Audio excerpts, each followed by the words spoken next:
Party ఆఫీసులు వెనక జగన్మాయ, municipal నివేదిక సాక్షిగా వెల్లడైన నిజం. అత్యధిక నిర్మాణాలు చేపట్టింది ర్యాంకీనే, తవ్వే కొద్ది అక్రమాలు వెలుగులోకి, రికార్డుల్లో లేని కాంట్రాక్ట్ ఒప్పందాలు, లెక్కల్లో చూపని వేయని వివరాలు.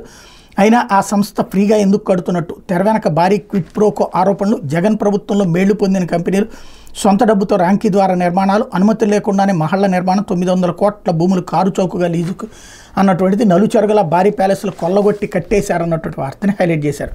ఇక్కడే విశేషం ఏంటంటే అటు తెలుగుదేశం హయాంలో తెలుగుదేశం కట్టుకుంది అన్నీ, ఇవి ప్యాలెస్ లాగా కట్టారు. ఎస్, వాళ్ళు మరి ఏమన్నా గుడిసెల్లాగా కడతారా? వాళ్ళు భవనాలే కట్టింది. వాటికి పేరు పెట్టడం మనం ప్యాలెస్ అని పెట్టాం, వాళ్ళని సౌదాలు అని పెట్టారు వీళ్ళు, అంతే. అది కూడా ఇప్పుడు వీళ్ళు పెట్టారు కాబట్టి వాళ్ళు పెట్టుకొస్తున్నారు. ప్రాక్టికల్ కాన్సెప్ట్ ఏంటంటే, అప్పుడు వైసీపీ ఏం ప్రొజెక్ట్ చేసింది, లింగమనేని కట్టించారు, లేకపోతే కనుక సోమా బిల్డర్స్ కట్టించారు అని ఆరోపించింది.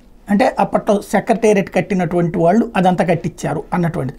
అదే కదా అప్పుడు క్విడ్ ప్రోకో ఆరోపణ. ఇప్పుడు వీళ్ళు అంటే ఓవరాల్గా ఇద్దరూ కూడా కాంట్రాక్టర్ల ద్వారానే పని చేయించుకుంటారు, ప్రభుత్వ పనులు ఇచ్చి అది చేయించుకుంటారు. ఇద్దరి పత్రికల వార్తలు చూస్తే అర్థమయ్యేది. కాకపోతే తెలుగుదేశం వాళ్ళు వైసీపీది తప్పంటారు, వైసీపీ వాళ్ళు తెలుగుదేశం తప్పంటారు. ఇద్దరిది తప్పని ఏ పత్రిక అందో, లేదా ఇద్దరిది కరెక్ట్ అని చెప్పి ఏ పత్రిక అందో, అది ఇక్కడ స్పెషల్. లేకపోతే పుష్పక్